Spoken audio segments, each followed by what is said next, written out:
Je me posais la question. Le SCOT prospecte 4 grands termes. La solidarité, l'innovation, les espaces et les lieux. On a déjà parlé de la solidarité, mais le SCOT prévoit quoi pour les 3 autres axes? Eh bien justement, j'allais aborder le sujet des innovations. Le temps que je retrouve mes notes, et on s'y met. T'as le temps de l'introduction pour ça. C'est parti!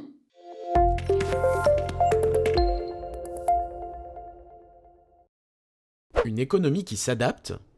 Mais on a déjà parlé de l'économie dans la dernière vidéo. Si, mais étymologiquement parlant, l'économie, c'est la bonne gestion de la maisonnée. Ça veut donc dire une bonne gestion du lien entre ses habitants. C'est ce qu'on a vu dans la première vidéo. Parce que s'ils s'entendent bien, ils peuvent innover pour entretenir, voire améliorer leur maison. C'est un peu un cercle vertueux, vois-tu? Oh! Et comment le SCOT compte s'y prendre pour que les habitants entretiennent ou améliorent la maison? Eh bien, le SCOT propose de faire en sorte que l'offre de services permette de renforcer l'appartenance au territoire.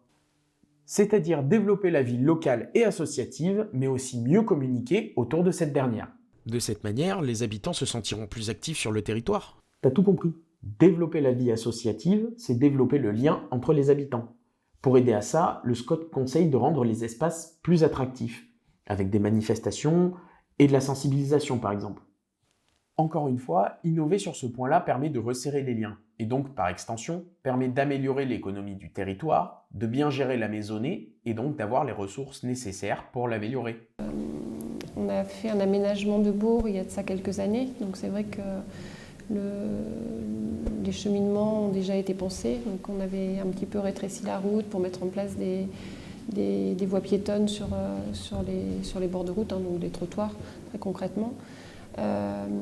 Par contre, ce qui pourrait manquer, effectivement, c'est peut-être des bancs. On avait envisagé aussi de mettre des tables de pique-nique, ce qu'on n'a pas forcément, parce qu'on a un départ de chemin de randonnée aussi du bourg. Parce que nous, l'espace public est déjà très verdoyant, on a déjà beaucoup d'espaces verts.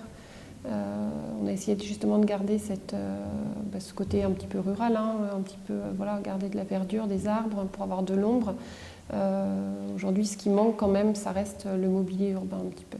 Et je dirais que l'aménagement aujourd'hui, comme il est, comme on le connaît aujourd'hui, ne correspond pas réellement, à mon sens, à un espace vraiment convivial. Parce que pour avoir un espace convivial, il faut un espace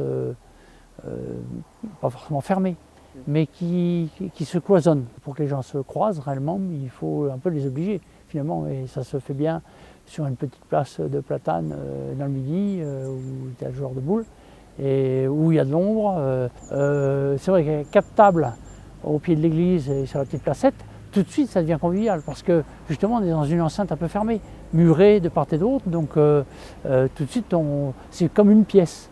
Et je pense qu'en réalité ça se crée aussi à travers une pièce. Ça d'accord, mais on ne peut pas améliorer l'économie uniquement en innovant via la solidarité, non? Le SCOT suggère d'intervenir sur d'autres points. Par exemple, la ruralité. Et plus précisément, le SCOT veut revendiquer le côté rural du Périgord vert. Une maison, ça a une façade. Et comme le Périgord vert est une terre de caractère, eh bien la maison aussi doit en avoir du caractère, pour se faire valoir et se démarquer. Revendiquer son côté rural? Oui, assumer complètement la ruralité en Périgord vert pour en faire un moteur de l'économie locale, avec par exemple des ateliers sur les paysages, pour sensibiliser au cadre de vie. Mais surtout, le SCOT veut mettre en avant les espaces publics partagés, les vergers et potagers communs, qui apportent du sens à l'intérêt général. Ce bus de tournée qui rend des services sur les places publiques, ces petits détails qui créent de la vie sur les communes qui en ont saisi l'opportunité.